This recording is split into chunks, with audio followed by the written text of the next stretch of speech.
بسم اللہ الرحمن الرحیم۔ سب سے قیمتی چیز جو واپس نہیں آ سکتی وہ ہے وقت۔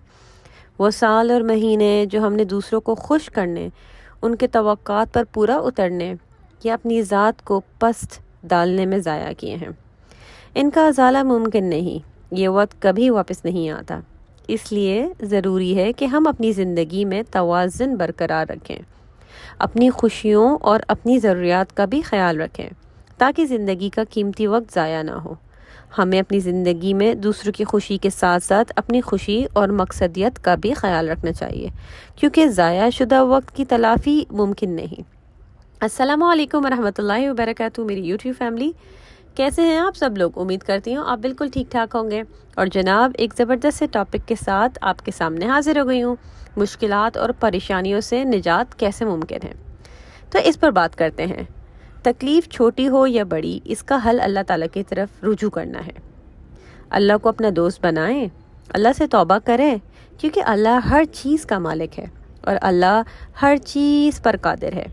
اس لیے اپنی حاجتیں اور ضرورتیں اور خواہشات اللہ کے سامنے رکھیں، نہ کہ اس کے بندوں کے یا انسانوں کے سامنے رکھیں۔ اللہ سے بے تحاشا دعا کر کے اللہ پر بھروسہ کریں اور انتظار بھی کریں، کیونکہ بعض چیزوں کو وقت لگ جاتا ہے۔ انسان کو مایوس نہیں ہونا چاہیے، دعائیں کرتے رہنا چاہیے، کیونکہ دعا ایک بہت بڑی عبادت ہے۔ دوسرا کام نمازوں کی حفاظت ہے۔ فرض نمازوں کی حفاظت کریں۔ کوئی بھی پریشانی آئے، کوئی فوت ہو جائے، کوئی بیماری آئے تو 2 نفل پڑھیں اور اللہ سے بے تحاشا دعا کریں۔ دن کا آغاز اللہ کے ذکر اور نماز سے کریں۔ نماز سے اللہ کی رحمت ملتی ہے۔ جب انسان نمازوں کی حفاظت کرتا ہے تو اسے اللہ تعالیٰ کی حفاظت ملتی ہے، خاص طور پر فجر کی نماز۔ فجر کی نماز پڑھنے والا دن بھر اللہ کی حفاظت میں رہتا ہے اور ہر شر سے بچا رہتا ہے۔ نوافل سے اللہ کی مدد آتی ہے۔ تہجد، اشراق اور چاشت کے نوافل انسان کی دن بھر کی ضروریات کے لیے کافی ہو جاتے ہیں۔ ذکر، اذکار اور حفاظت کی دعائیں۔ اذکار انسان کو جنوں کے شر سے محفوظ رکھتی ہے۔ ابن قیم رحمۃ اللہ کہتے ہیں، صبح و شام کے اذکار ذرہ کے قیام مقام ہے۔ یہ ذرہ موتی ہوں گے، ویسے ویسے ان کو پہنے والا متاثر نہیں ہوگا، بلکہ ذرہ کی طاقت یہاں تک پہنچ جائیں گے کہ تیر واپس لوٹ آئے گا اور اسی کو جا کر لگے گا جس نے یہ تیر چلایا تھا۔ یعنی چاہے نظر کا تیر ہو یا پھر جادو کا یا جن کا یا کسی بھی طرح کا، یاد رہے نظر صرف انسانوں کی ہی نہیں، جنات کی بھی لگتی ہے۔ تو اس سے حفاظت کے لیے سب سے بہترین نسخہ ہے صبح و شام کے اذکار، جو میں آپ کے ساتھ ہمیشہ شیئر کرتی رہتی ہوں۔ اب آتے ہیں اذکار کے پڑھنے کا وقت۔ ان اذکار کے پڑھنے کا وقت فجر کی نماز کے بعد سے سورج نکلنے سے پہلے تک کا ہے۔ یہ وقت حفاظت کا ہے، بعد میں صرف ذکر رہ جاتا ہے۔ اس طرح شام کے وقت مغرب کی اذان سے پہلے تک، یعنی عصر اور مغرب کے بیچ میں پڑھنے کا وقت ہے، اور مغرب کے بعد ذکر رہ جاتا ہے۔ حفاظت کے لیے ضروری ہے کہ صبح سورج نکلنے سے پہلے اور شام سورج غروب ہونے سے پہلے اذکار پڑھ جائیں۔ ہر وقت اللہ کے ذکر کو اپنی عادات بنا لیجیے۔ اللہ کے ذکر سے دلوں کو سکون ملتا ہے۔ جس گھر میں اللہ کا ذکر ہوتا ہے، اس گھر میں اللہ کی رحمت اور سکینت نازل ہوتی ہے اور فرشتوں کی آمد ہوتی ہے۔ ذکر میں خاص طور پر نبی صلی اللہ علیہ وسلم پر درود شریف بھیجنا قابل ذکر ہے۔ جو شخص کثرت سے نبی صلی اللہ علیہ وسلم پر درود بھیجتا ہے، اس کے سارے غم، پریشانیاں اور فکریں دور ہو جاتی ہیں۔ اس کی بات آتا ہے کثرت سے استغفار۔ کثرت سے استغفار اللہ کی رحمت حاصل کرنے کا بہترین ذریعہ ہے۔ قرآن سے تعلق مضبوط کرنا۔ قرآن اللہ کی رسی ہے، جس کا ایک سرا اللہ کے ہاتھ میں ہے اور دوسرا انسان کے ہاتھ میں ہے۔ روزانہ قرآن کی تلاوت اور قرآن کو سمجھ کر پڑھنا باعث برکت ہے۔ سورہ بقرہ کی تلاوت سے شیطان گھر سے بھاگ جاتا ہے۔ سورہ بقرہ کی تلاوت کو اپنا معمول بنا لیں۔ اگر روزانہ مکمل نہ کر سکیں تو 2 سے 3 یا ایک ہفتے میں ایک دفعہ مکمل کرنے کی کوشش کر لیں۔ اللہ تعالیٰ سب کو شیطان کے شر سے محفوظ دیکھے اور ایمان پر خاتمہ کرے، آمین۔ اپنی فکر خود کیجیے۔ زندگی مشقتوں کا دوسرا نام ہے۔ جو لوگ اس کو جنت بنانے کی کوشش میں لگ جاتے ہیں تو یقین کیجیے اللہ جنت والوں سے ان کا نام نکال دیتا ہے۔ ہمارے ہر کام کے پیچھے ہماری نیت دیکھی جاتی ہے۔ ہم روزمرہ زندگی کے کام کرتی ہیں، بچوں کو پالتی ہیں، گھر والوں کے لیے اپنی جان لگا دیتی ہیں۔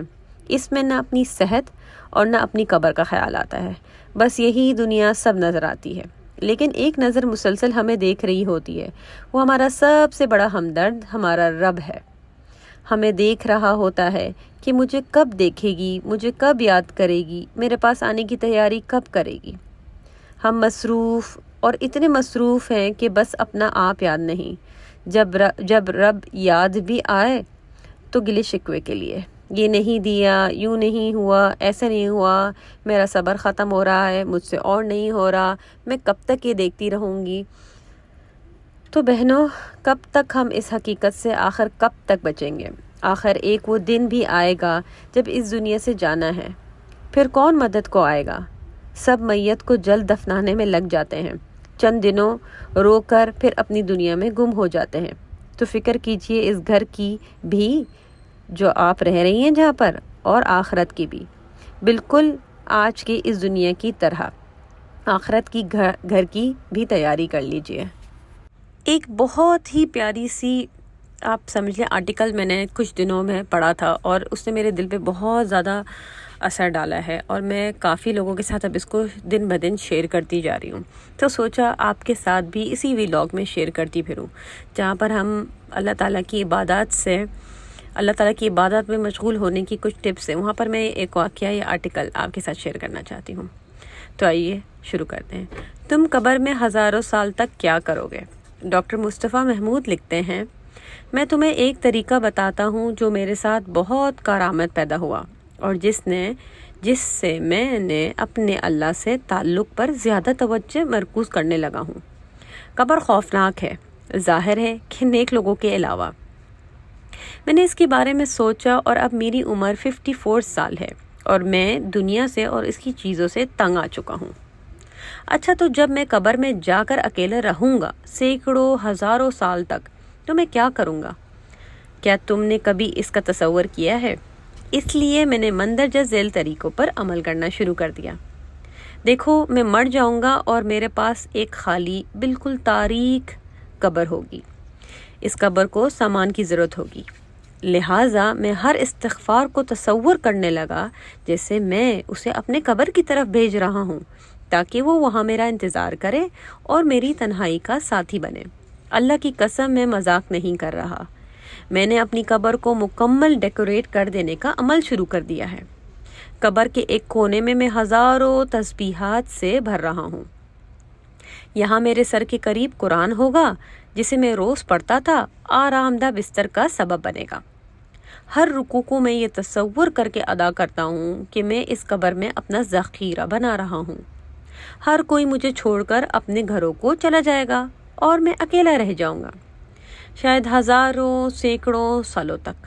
میرے بچے چند سالوں میں مجھے بھول چکے ہوں گے، لہٰذا مجھے قبر میں ساتھیوں، روشنیوں اور جنت جیسے مناظر کی ضرورت ہوگی۔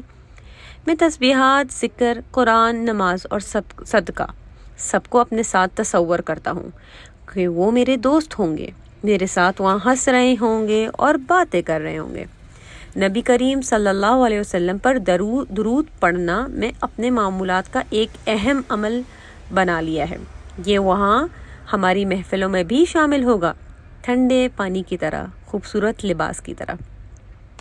میں یہ چاہتا ہوں کہ میری قبر کی زندگی اس دنیا کی زندگی سے بھی زیادہ خوبصورت زندگی ہو، انشاءاللہ۔ کیا یہ بہتر نہیں کہ میں وہاں جا کر غیبت، چغلی، حسد اور دیگر دنیاوی گناہوں کے نتیجے میں بدبودار کپڑوں، دیمک لگے فرنیچر اور سخت پتھریلے بستر کے بجائے اپنی قبر کو بہترین چیزوں سے آراستہ کروں؟ میں نے دنیا میں اپنا گھر بنانے کے لیے ساری زندگی جان توڑ محنت کی، لیکن یہ گھر تو میرے ورثہ کا ہو جائے گا۔ اصل میں تو میری ساری محنت اپنے لیے ہی نہیں، سارے فائدے تو اور لوگ اٹھائیں گے۔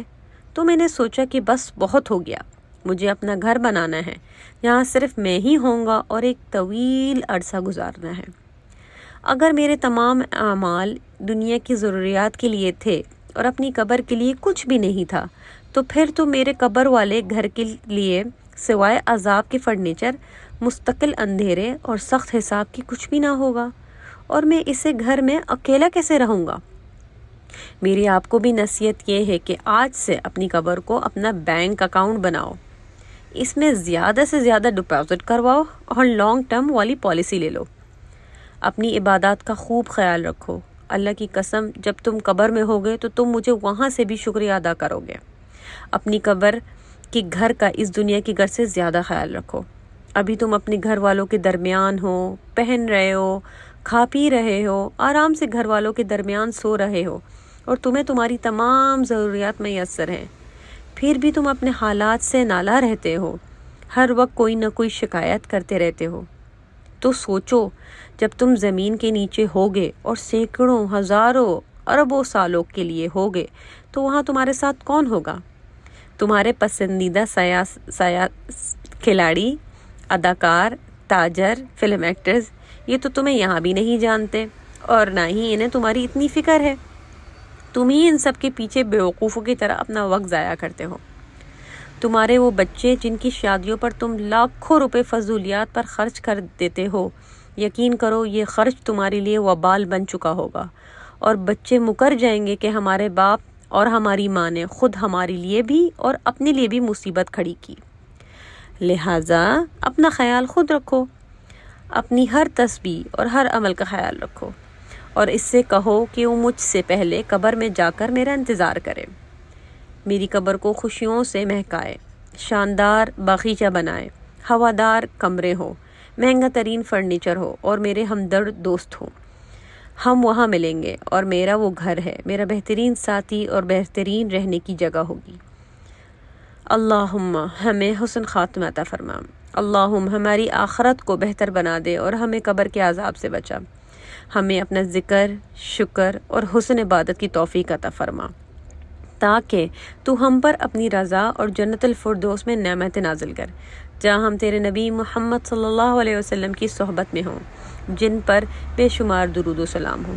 تو پھر اپنا گھر بنانا شروع کرو۔ تو کیسی لگی یہ کہانی؟ اگر پسند آئی تو میری ویڈیو کو لائک کیجیے گا، اور اگر چینل پہ فرسٹ ٹائم آ رہے ہیں تو چینل کو سبسکرائب ضرور کیجیے گا۔ تو اپنی سسٹر کو اجازت دیجیے۔ اللہ حافظ، مع السلام۔